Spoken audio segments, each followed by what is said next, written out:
Saudara, ketika saya bertanya kepada ChatGPT tentang peluang tegaknya khilafah di masa depan, seperti dalam video sebelumnya, ia mengawali jawabannya dengan jujur. Kata dia, ini persoalan kompleks, bukan hitam putih, tergantung banyak faktor ideologis, politis, sosial, dan global. Ia kemudian menyebut 5 faktor utama. Pertama, kata dia, dukungan ideologis. Ada basis umat yang mendukung khilafah sebagai sistem pemersatu. Gerakan dakwah ideologis, termasuk dia sebut Hizbut Tahrir, aktif menyebarkan gagasan ini. Di dunia maya, terutama di kalangan generasi muda yang kritis terhadap kapitalisme dan sekularisme, dukungannya sangat nyata. Belum mayoritas memang, tapi ada fondasinya. Kedua, realitas politik global.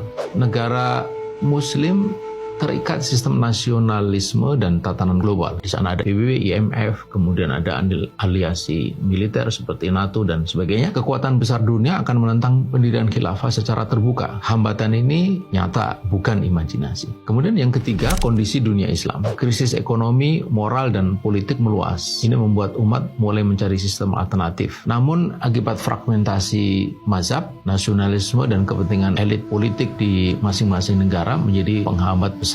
Potensi perubahan itu ada jika krisis makin parah dan sistem lama terbukti gagal. Keempat, teknologi dan media.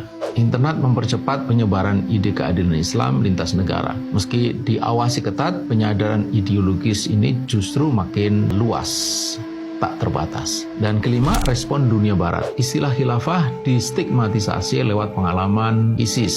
Namun paradoknya, stigma ini juga memicu pertanyaan, apa itu sebenarnya khilafah? Nah, menariknya saudara, ChatGPT lalu menyimpulkan bahwa peluang tegaknya khilafah di masa depan itu ada, tapi tidak mudah dan tidak dekat. Perlu perubahan kesadaran kolektif, perjuangan politik non-kekerasan, kesabaran, dan konsistensi. Ia bahkan menyusun 3 skenario waktu. Yang pertama, 5 tahun ke depan. Peluangnya, kata ChatGPT, rendah hingga sedang. Muncul embrio khilafah di satu wilayah, tapi rapuh dan tertekan. Yang kedua, 10 tahun ke depan.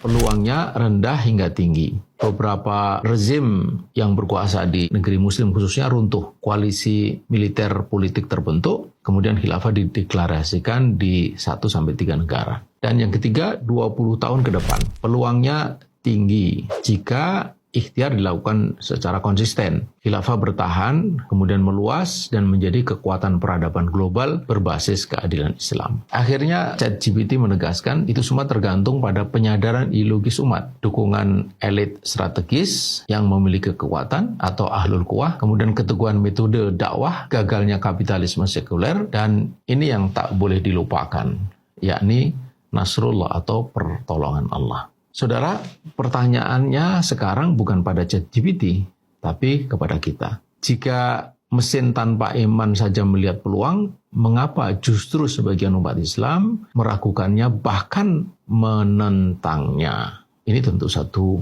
ironi besar. Di mana posisi Anda?